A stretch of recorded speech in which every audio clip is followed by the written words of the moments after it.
This is my absolute favorite time here at the plot. Sun is just heading over the hills and the place is quiet, and usually I have it all to myself at this point. So what I thought I'd do is take you through some of the water lilies that I'm growing. There was a post recently on Facebook about water lilies and the various varieties that people grow. I don't grow a lot, but I can show you what I do have.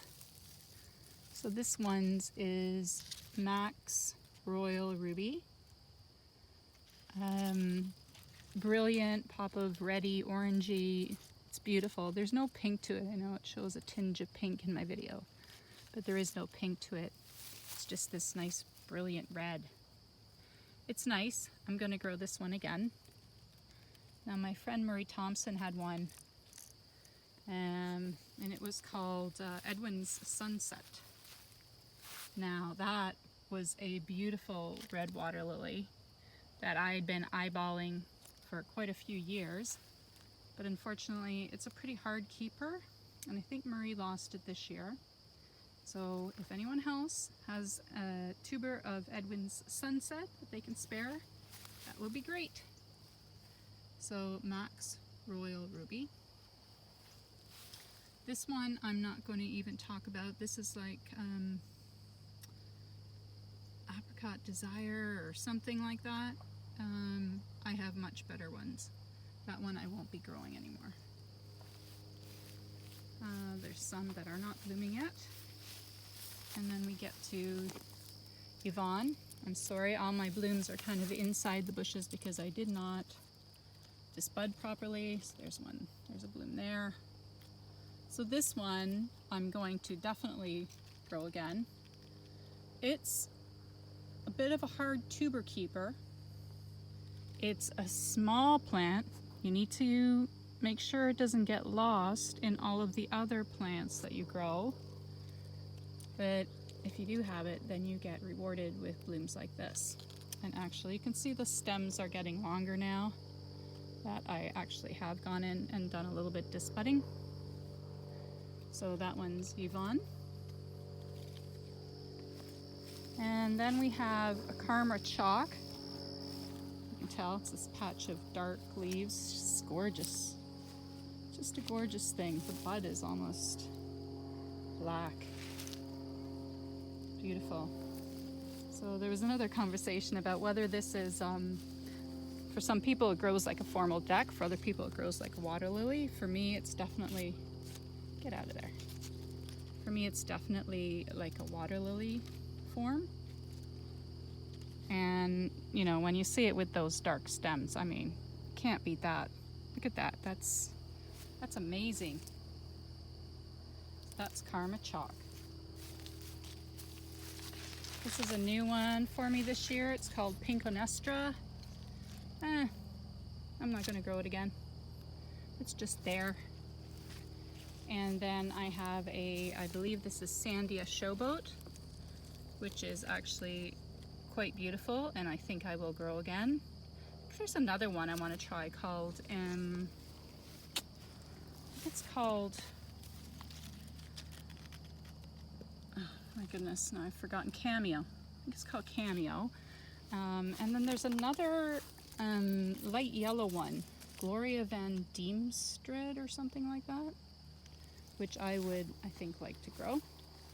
So those are all the water lilies that I have blooming right now. And when more come up, I will show you. And then I'm gonna actually head down to the bottom end of the plot just to show you some of the, I guess I would call them more garden or cut flower varieties that I'm growing this year. Ooh, look at that big old bud. And they're down here. Peaches and cream. That's not what I'm here to show you.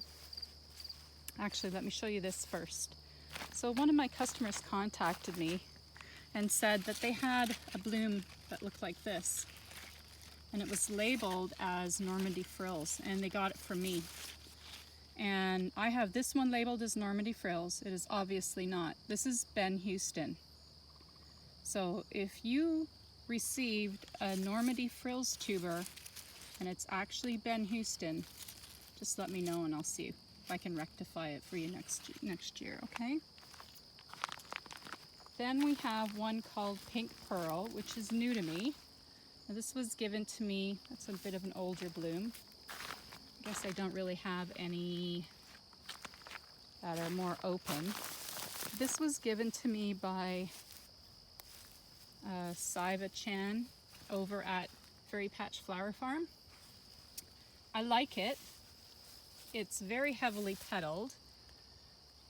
What I don't like is they sometimes will have very funny centers, but I guess, you know, here's a prime example. But I guess for the cut flower trade, it doesn't necessarily matter. It's a beautiful bloom. I will be growing more of this year because the flower is really spectacular. Sorry, I'll be growing more next year. I don't think I'll have it for sale this year though. And then we have a bunch of Hamari rose, which I haven't disbudded and which has been very floriferous, and I can completely understand why people like this for cut flower growing because, I mean, it's extremely prolific blooming. Then we have Ferncliff Illusion, which is actually quite eye-catching in the garden. I will grow more of this. I like it. Ferncliff Illusion. And then Daydreamer. And I think I will grow more of this one as well. It's quite a flat bloom. I wonder if it's, I don't think it can be classified as a water lily. I'll have to check. But it definitely has more of a, at least for me, a flat form. So I'm going to have to check the classification of that. And then we've got our good old sweet Natalie, which is always beautiful and a gorgeous color and just lovely. And then we have a palm. Now this one is called Rosemary Dawn. Again, it's showing more pink. It's not really pink. It is, well, I'm going to say raspberry colored at the tips with more orange kind of color to the petals. Not pink. Wish I could fix that so you could see their true color. It's actually quite amazing. So that is Rosemary Dawn. And I hope to get its, there's a sport called Rosemary Blush, which I'm going to try to be getting for next year. So wish me luck. Rosemary Dawn. I will not be growing Wizard of Oz. I know it's a small bloom, or a small plant, but that's just silly. And then it's just nice to see the little spiky bloom of Valley Porcupine coming out. It's always such an interesting little bloom. I love it. So that's a little bit about my plot, how it's looking right now. Pretty soon I should be able to take you through some of the chrysanthemums because they're going to start blooming. Actually, let me just leave you with these here. These big white guys. So these are my seedling off of Walter Hardesty crossed with Eggy White. Looks very similar to Walter Hardesty. So what I think this would be good for, because it doesn't necessarily, see how it doesn't go all the way to the back? I'm going to give this to some of my cut flower friends to see how it does as a cut flower. And they'll have to grow quite a few up so that they're not too big. Yeah, so that is a seedling that I'm going to give away for people to try and see what they think of it. So, good night everyone.